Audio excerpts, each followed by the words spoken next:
Sweden اور پرتگال کے ماہرین آثار قدیمہ کا کہنا ہے کہ دنیا کی پہلی ممی قدیم چیلی یا قدیم مصر میں نہیں بلکہ 8000 سال پہلے وادی سادو میں بنائی گئی تھی، جو آج پرتگال کا حصہ ہے۔ یہ دعویٰ انہوں نے حال ہی میں ملنے والی کچھ پرانی تصویروں کی بنیاد پر کیا ہے، جو ایک مشہور پرتگالی ماہر آثار قدیمہ نے 1960 کے عشرے میں کھینچی تھی۔ بتاتے چلیں کہ مرنے کے بعد کسی شخص کے جسم پر کچھ خاص مسالوں والی پٹیاں لپیٹ کر لاش کو محفوظ کرنے کا عمل ممی سازی یا ممیفیکیشن کہلاتا ہے، جبکہ دنیا بھر میں مصری فرعونوں کی ممیاں زیادہ شہرت رکھتی ہیں۔ اب تک کی تحقیقات سے معلوم ہوا ہے کہ مصر میں آج سے 5700 سال پہلے سے ممی سازی کا آغاز ہوا تھا، جبکہ چلی سے ملنے والی بعض ممیاں 7000 سال قدیم یعنی مصری ممیوں کے مقابلے میں تقریباً 1300 سال پرانی ہیں۔ یورپ سے دریافت ہونے والی قدیم ترین ممی اوٹزی لگ بھگ 5300 سال پرانی یعنی مصری ممیوں سے 400 سال بعد کے زمانے کی ہے۔ البتہ یورپی ماہرین آثار قدیمہ کا تازہ انکشاف یہ ثابت کرتا ہے کہ یورپ میں ممی سازی کا آغاز چلی سے بھی 1000 سال پہلے ہو چکا تھا۔ مشہور پرتگالی ماہر آثار قدیمہ مانوئل فرنہا نے 1960 کے عشرے میں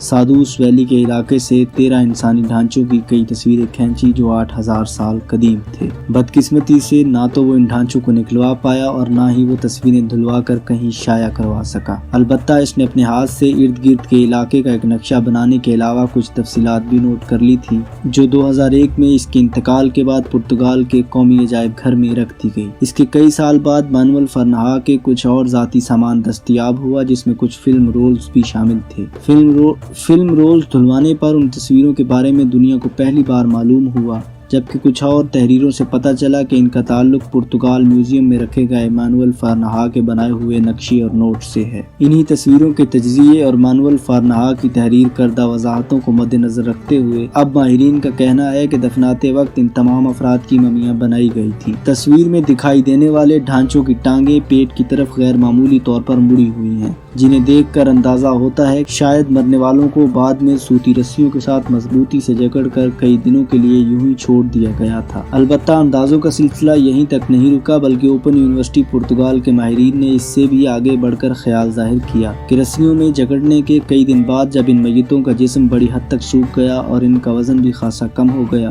تو پھر ان پر ممی سازی کی کارروائی کی گئی۔ سادوس ویلی کے نمی سے بھرپور ماحول میں زمین کے اندر لمبے عرصے تک دفن رہنے کے بعد وہ رسیاں اور ممی بنانے کی تمام نشانیاں ان لاشوں پر سے ختم ہو گئیں۔ البتہ ان کے جسم ویسی ہی حالت میں رہ گئے جس میں انہیں دفنایا گیا تھا۔ تصویروں کی بنیاد پر قائم کیا گیا یہ خیال درست تھا یا غلط، یہ جاننے کے لیے ان سائنسدانوں نے محتاط کمپیوٹر سیمولیشن تیار کروائی تاکہ رسیوں سے بندھی ہوئی لاش سے ممی بنانے اور بعد ازاں لمبے عرصے تک قدرتی ماحول میں اس کے گلنے سڑنے کا مشاہدہ کر سکیں۔ کمپیوٹر سیمولیشن کے علاوہ بھی انہوں نے مختلف جدید تکنیکوں سے مدد لی، غرض ہر پہلو سے اس خیال کی تصدیق ہوئی۔ دیگر ماہرین کو اس دریافت پر کچھ خاص حیرت نہیں ہوئی، کیونکہ اسرائیل میں مبینہ طور پر 10,000 سال قبل ممی سازی کے آثار ملے ہیں، جبکہ کوستینی اور بیلاروس میں بھی آج سے 30,000 سال پہلے ممی سازی کے شواہد موجود ہیں، جن پر مزید تحقیق کی ضرورت ہے۔ مزید ویڈیوز کے لیے ہمارے چینل کو سبسکرائب کیجیے، ویڈیو کو لائک کیجیے۔